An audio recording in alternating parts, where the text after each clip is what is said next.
Hello everyone, तो welcome to our YouTube channel that is chemistry Sarathi. जनाब स्वागत है आप सभी का हमारे इस वीडियो में। आज हम करने वाले हैं हाइड्रोकार्बन्स के पीवाईक्यू जो कि अप्रैल अटेम्प्ट 2023 में पूछे गए थे। राइट, एंड हर बार की तरह आपको इस वीडियो के डिस्क्रिप्शन में जाना है, दी हुई पीडीएफ को डाउनलोड करना है, उसको प्रिंट मरवाना है, देन अकेले बैठकर टाइम बाउंड मैनर में सभी क्वेश्चन को प्रैक्टिस करनी है, देन आकर के हमारे इस वीडियो सोल्यूशन को देखना है ताकि आपका कोई भी डाउट रह न जाए। तो चलिए जनाब इस वीडियो को हम शुरू करते हैं बिना किसी देरी के। एंड आई होप आप सभी क्वेश्चंस की पीवाईक्यूज की प्रैक्टिस कर रहे होंगे एंड जनाब करते जाइए, वक्त आने पर आपको अपने आप इंप्रूवमेंट नजर आने लगेगी।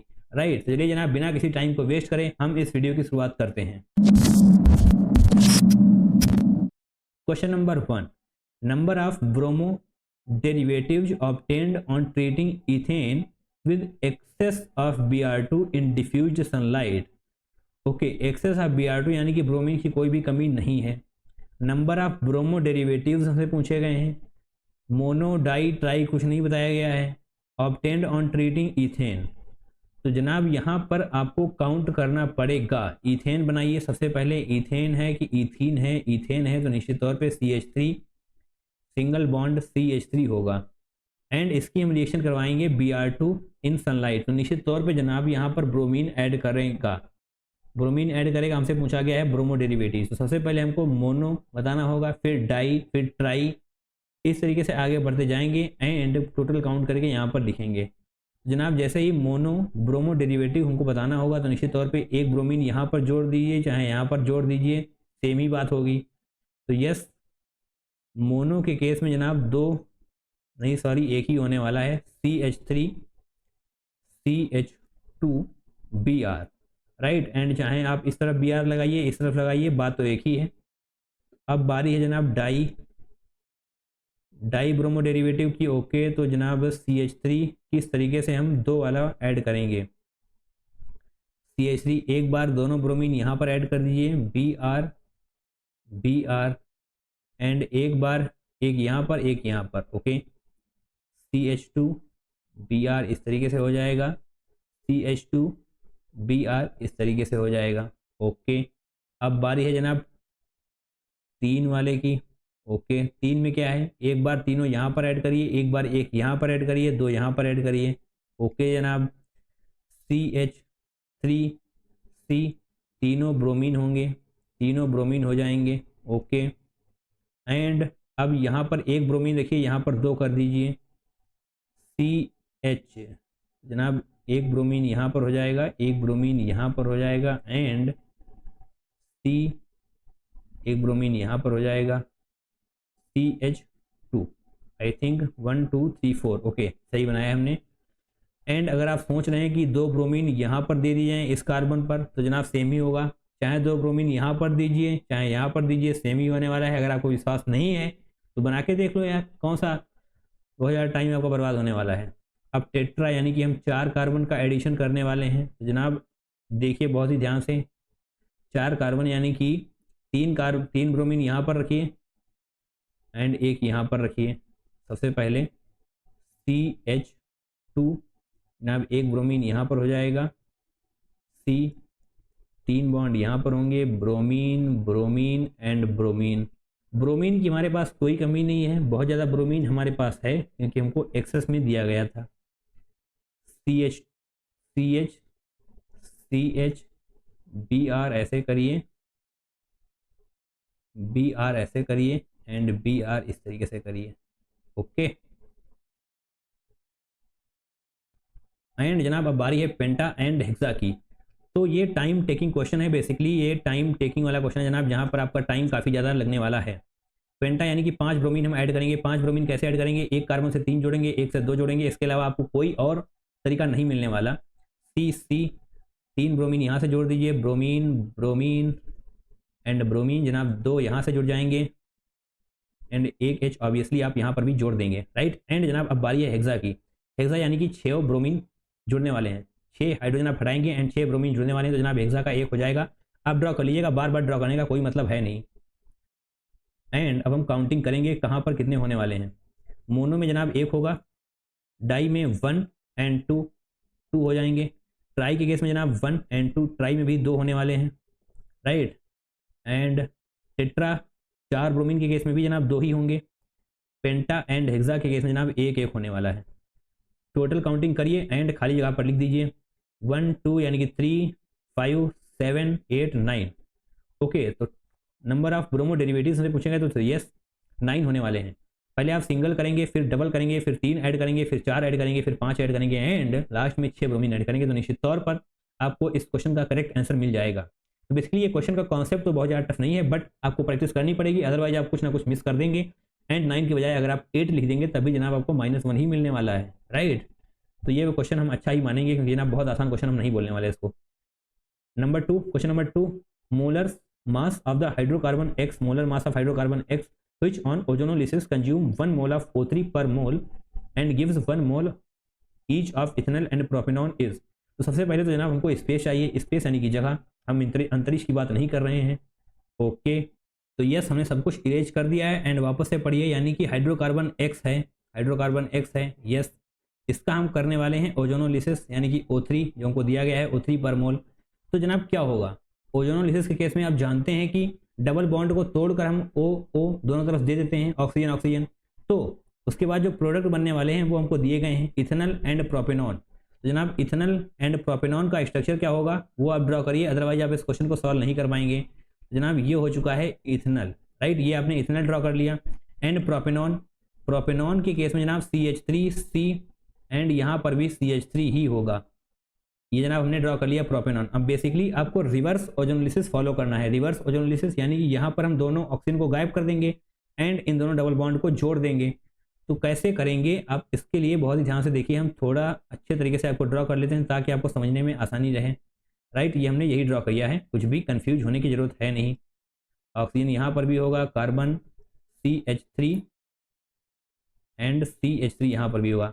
हमने बात की थी रिवर्स ओजोनोलिसिस की, तो निश्चित तौर पे इसको गायब कर दीजिए जनाब। हम पेन चेंज कर लेते हैं, इस तरीके से कर लेंगे, इसको जैसे ही आप गायब करेंगे तो जनाब इन डबल बॉन्ड्स को आप जोड़ देंगे, डबल बॉन्ड्स को जोड़ेंगे तो हमसे पूछा क्या गया है molar mass of hydrocarbon X। तो बेसिकली आपको मोलर मास बताना है, यानी कि ये डबल बॉन्ड जोड़ने के बाद हमारे पास CH3CH3 बचने वाला है। तो निश्चित तौर पर हम अपने कार्बन को काउंट कर लेंगे 1 2 3 4 5 C5। हाइड्रोजन कितने होंगे जनाब ध्यान से गिनिए, 3 4 3 7 3 10 यानी कि 10 हाइड्रोजन होने वाले हैं।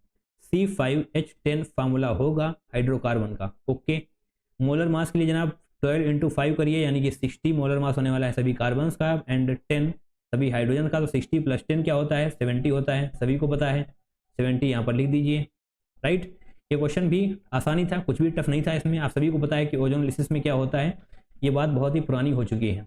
Okay, now question number 3, the major product P, okay P formed in the given reaction. तो जनाब ये हो चुका है हमारा रिएक्टेंट एंड ये हो चुका है रिएजेंट। रिएजेंट बहुत ही ध्यान से पढ़िए, एल्कलाइन KMnO4 हीट H3O+। अगर आपको क्लिक नहीं किया तो जनाब इसको देखिए, ये सब कुछ हमने अपने वीडियो में बता रखा है। एल्कलाइन KMnO4 के केस में क्या होता है, अगर नहीं समझ में आ रहा है जनाब हम बोल देते हैं, आपको ध्यान से सुनना है, निश्चित तौर पे हमने इस वीडियो में आपको ऑलरेडी सब कुछ बता रखा है। एल्कलाइन KMnO4 H3O+, क्या है जनाब ये है जनाब रिएजेंट, यानी कि आपको पता होना चाहिए कि एल्कलाइन KMnO4 के केस में क्या होने वाला है। अगर बेंजीन के अल्फा कार्बन पर कोई भी हाइड्रोजन होगा तो जनाब सब कुछ हट करके C डबल बॉन्ड OH जुड़ने वाला है। दोबारा से सुनिए, अगर बेंजीन के अल्फा कार्बन से यानी कि बेंजीन पर अगर कोई अल्फा हाइड्रोजन है तो निश्चित तौर पर वो सभी कुछ हट जाएगा and C double bond OH में कन्वर्ट हो जाएगा, बट अल्फा हाइड्रोजन होना चाहिए। जनाब बेंजीन है, यहाँ पर देखिए यस अल्फा हाइड्रोजन आपको मिल जाएगा क्योंकि जनाब ये होने वाला है कार्बन, यहाँ पर कार्बन होगा तो इससे जो भी हाइड्रोजन जुड़ने वाले हैं वो होंगे, ये जनाब हो जाएगा अल्फा हाइड्रोजन एंड यहाँ पर भी आपको अल्फा हाइड्रोजन मिल जाएगा जैसे कि आप देख पा रहे हैं CH2 एंड यहाँ पर भी आपको अल्फा हाइड्रोजन मिलने वाला है H। तो जनाब ये तीनों कन्वर्ट हो जाएंगे C डबल बॉन्ड OH में। कुछ बहुत ज़्यादा दिमाग नहीं लगाना है, रिएजेंट की मीनिंग याद कर लेनी है, रिएजेंट का क्या काम होता है उसको याद कर लेना है and as it is follow कर देना है। एल्कलाइन KMnO4 के केस में जनाब अगर अल्फा हाइड्रोजन है तो सभी को कन्वर्ट कर दीजिए C डबल बॉन्ड OH में। तो देखिए ऐसा कौन कर रहा है, ऐसा करने वाला जनाब ऑप्शन नंबर 2 है, टिक कर दीजिए, कुछ भी ज़्यादा सोचने की ज़रूरत है नहीं। Option number 2 is going to be the correct one. Option number 3 में ये क्या बना रखा है। And option number 4, option number 4 क्या है जनाब, यहाँ पर भी तो सभी में C डबल बॉन्ड OH जुड़ा हुआ है, तो क्या हमने कुछ गलत किया है। ओके यस डेफिनेटली हमने कुछ ना कुछ गलत किया है। यहाँ पर जनाब CH2 को आपने क्यों छेड़ दिया, हमने छेड़ा है ऑब्वियसली, CH2 को क्यों नहीं छेड़ना था, C डबल बॉन्ड O इसको कन्वर्ट करना है C डबल बॉन्ड OH में, तो ऑब्वियसली ये गलत है यार, ऐसे होता तो सही होता। ऑब्वियसली नीचे वाला फोर्थ वाला ऐसे ही है, हमने कुछ जल्दी ही कर दी, ऐसा नहीं करना है। CH2 को हम नहीं बदलने वाले, आप सभी जानते हैं इसको, C डबल बॉन्ड OH होने वाला है, तो यस गलती एक्सेप्टेड, फोर्थ ऑप्शन सही होगा। आगे बढ़िए question number 4, arrange the following compounds in increasing order of rate of aromatic electrophilic substitution reaction. Aromatic electrophilic substitution reaction यानी कि बेंजीन में जहां पर निगेटिव चार्ज ज़्यादा होगा वही सबसे ज़्यादा यानी कि बेंजीन में निगेटिव चार्ज ज़्यादा होगा उसका रेट सबसे ज़्यादा होने वाला है, क्योंकि हम बात कर रहे हैं E+ के एडिशन की। E+ का एडिशन वहीं पर सबसे ज़्यादा होगा जहां पर निगेटिव चार्ज की डेंसिटी ज़्यादा होने वाली है। जनाब यहाँ पर होने वाला है +H इफेक्ट, H लिख देते हैं हम, बेसिकली +H लिख देते हैं क्योंकि इलेक्ट्रॉन दिए जा रहे हैं। यहाँ पर भी +H इफेक्ट होगा, बट जो एक्स्ट्रा होने वाला है वो होने वाला है OH यानी कि ऑक्सीजन के लोन पेयर की वजह से, ये होने वाला है +R इफेक्ट। तो निश्चित तौर पर B वाला तो ज़्यादा ही रेट रखेगा in comparison to A।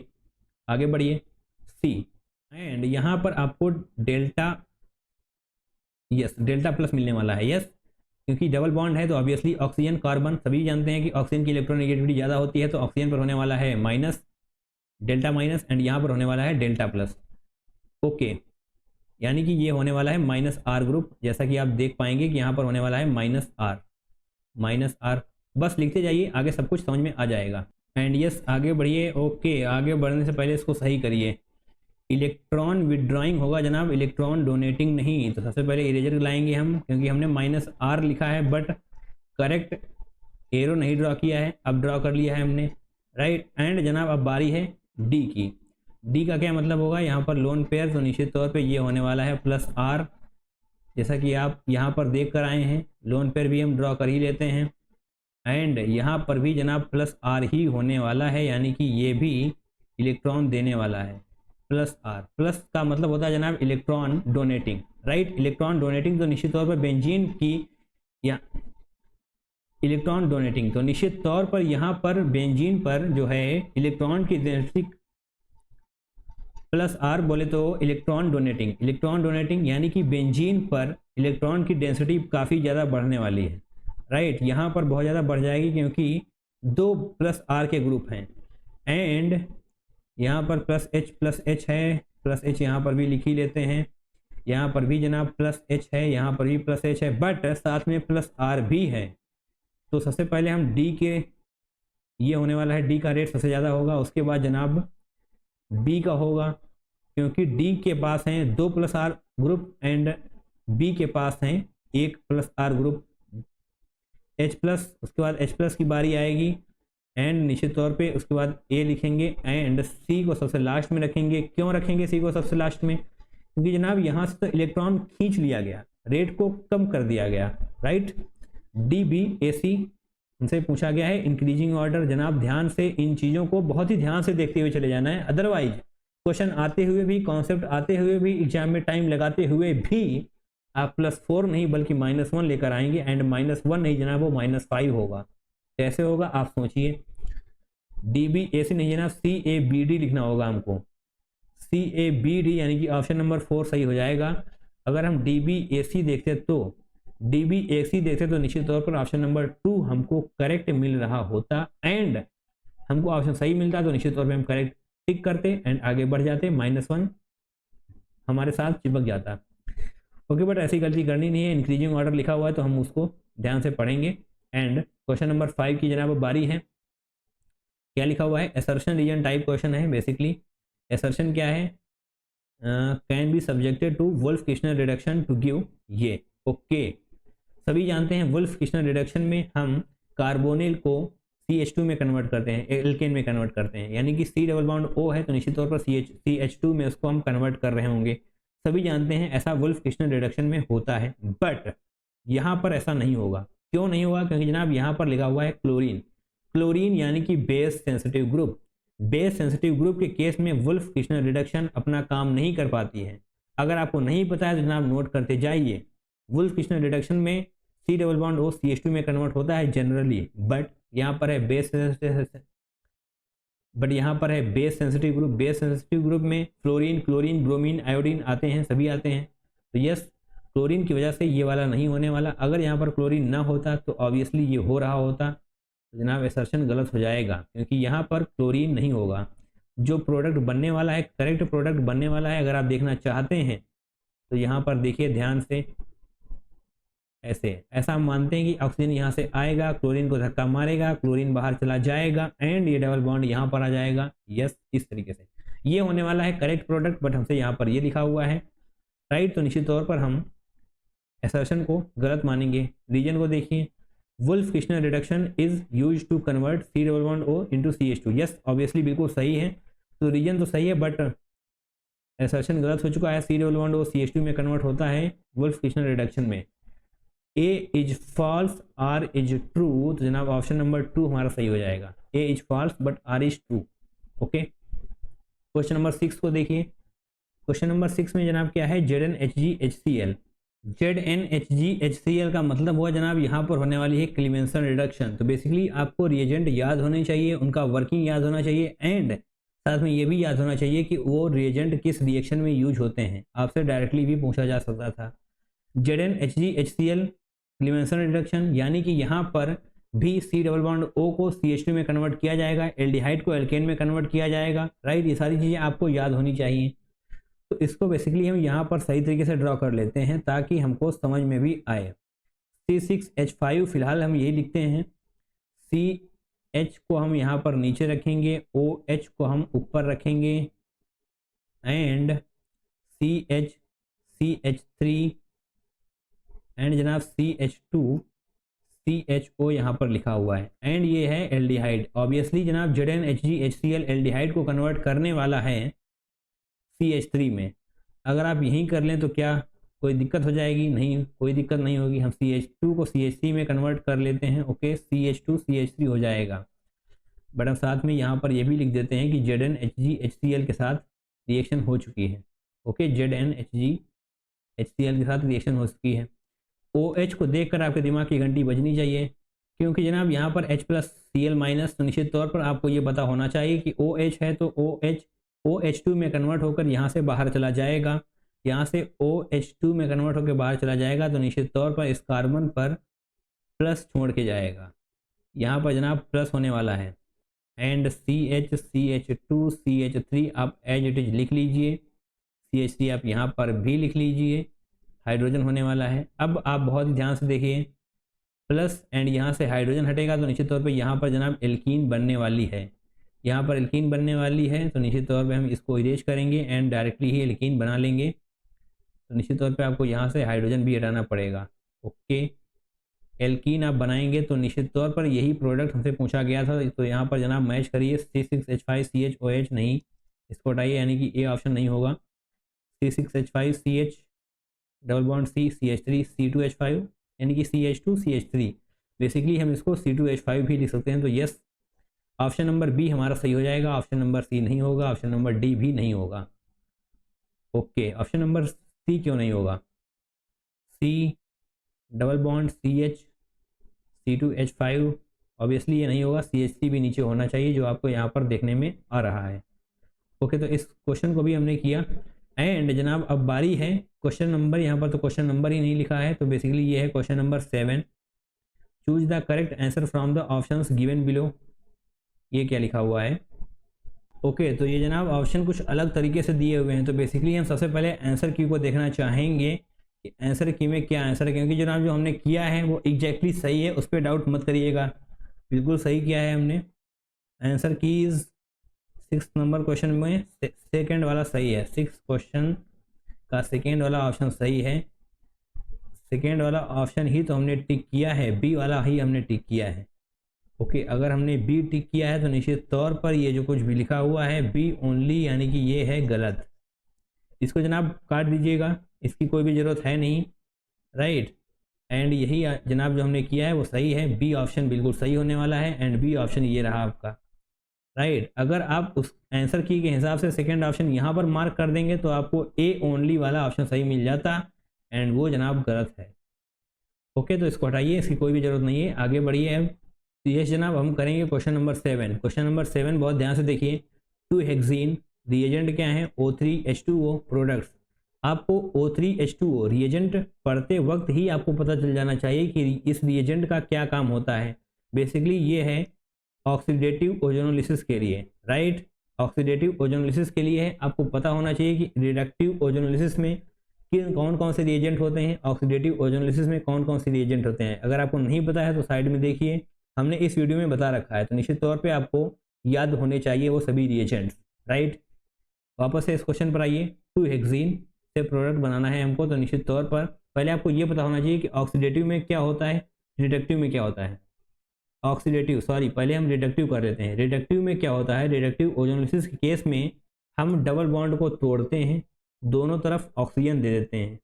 Double bond को तोड़िए, इस तरफ भी ऑक्सीजन दीजिए, इस तरफ भी ऑक्सीजन दीजिए, बस जनाब ये होती है reductive ozonolysis. But oxidative ozonolysis के केस में क्या होता है, जो यहाँ पर होने वाली है, वहाँ पर जनाब ये होता है कि पहले तो हम रिडक्टिव ओजोनोलिसिस को परफॉर्म करेंगे, यानी कि डबल बॉन्ड तोड़ेंगे, ऑक्सीजन देंगे, ऑक्सीजन देंगे। उसके बाद आपको एक स्टेप और करना होता है, वो ये होता है जिस कार्बन पर ऑक्सीजन जुड़ा हुआ है, जिस कार्बन पर डबल बॉन्ड ऑक्सीजन जुड़ा हुआ है, उस कार्बन पर एक हाइड्रोजन भी होगा।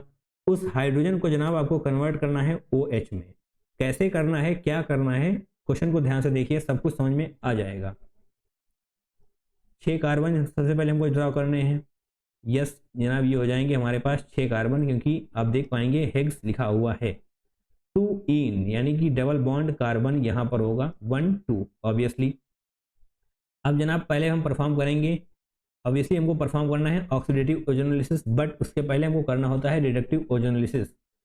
तो यस जनाब, हम पहले बॉन्ड तोड़ेंगे एंड ऑक्सीजन ऑक्सीजन दे देंगे दोनों को। इसको भी ऑक्सीजन दे दीजिए, इसको भी दे दीजिए। एंड अब जो बनने वाला है उसको बहुत ध्यान से देखिए, CH3 C double bond O जनाब इसके पास हो जाएगा। तो यस, यहाँ पर H रहने वाला है एंड यहाँ पर क्या होगा, C C C C। आप H अपने आप ऐड कर सकते हैं, राइट। यहाँ पर भी जनाब डबल बॉन्ड O हो जाएगा एंड इस तरफ भी एक H रह जाएगा। ओके, वही हम बात कर रहे थे, ये हो चुकी है हमारी रिडक्टिव ओजोनोलिसिस। अब बात करते हैं ऑक्सीडेटिव ओजोनोलिसिस के अगले स्टेप की, राइट। जनाब 1 स्टेप कंप्लीट हो चुका है एंड इस कार्बन पर जो हाइड्रोजन जुड़ा हुआ है उसी को हमको कन्वर्ट करना होता है OH में, राइट। तभी जाकर के हमारी ऑक्सीडेटिव ओजोनोलिसिस कंप्लीट होने वाली है। तो yes, CH3 C double bond O, H को कन्वर्ट कर दीजिए OH में। तो जनाब यस, ये बनने वाला है हमारा फाइनल प्रोडक्ट एंड यही यहाँ पर भी करिए, C C C C 4 carbon double bond H OH में कन्वर्ट हो जाएगा। इसको सही से बना लीजिए, H जनाब कन्वर्ट होने वाला है OH में। ओके, अब जनाब हमको देखना है कि कौन सा एसिड क्या है। ये जनाब क्या है, आपको देख पाएंगे कि ये है जनाब, okay, C double bond acidic acid. Yes, acidic नहीं जनाब, एसिटिक एसिड। ओके, ये है जनाब एसिटिक एसिड एंड ये क्या है 1 2 3 यानी कि ब्यूटेन 1 ओइक एसिड। 1 2 3 4 ये आप नंबरिंग करेंगे। C double bond O OH है तो निश्चित तौर पे ओइक एसिड हम लिखेंगे कार्बोक्सिलिक एसिड के केस में, तो निश्चित तौर पे ब्यूटेन 1 ओइक एसिड होने वाला है, या फिर आप ब्यूटेनोइक एसिड भी बोल सकते हैं। ब्यूटेनल एसिटल्डिहाइड, ब्यूटेनोइक एसिड अभी तो सही है, एसिटल्डिहाइड नहीं, acetic acid. Yes, option number 4 is going to be the correct one. Okay, तो जनाब 7 क्वेश्चन थे, हमने किए, अच्छे से किए एंड जिन क्वेश्चंस की आपको प्रैक्टिस करनी है वो जनाब करते जाइए। PYQ बहुत ज़्यादा इंपॉर्टेंट है एंड ये जनाब लास्ट स्लाइड पे आपको आंसर की मिल जाएगी। सबसे पहले आपको क्वेश्चंस को अकेले बैठकर सॉल्व करना है, उसके बाद ही हमारे इस वीडियो सॉल्यूशन को देखना है ताकि आप ज़्यादा से ज़्यादा इंप्रूवमेंट कर पाएँ। जनाब इस वीडियो को आपने लास्ट तक देखा, इसके लिए हर बार की तरह आपको thank you so much, right. बहुत बहुत धन्यवाद आपको तहे दिल से। एंड इस वीडियो में फिलहाल के लिए इतना ही। चलिए जनाब मिलते हैं किसी नेक्स्ट वीडियो में कुछ नए क्वेश्चंस के साथ। तब तक के लिए अपना ध्यान रखिए, That's all for today. Till then, take care, tada, bye bye, and I love you all.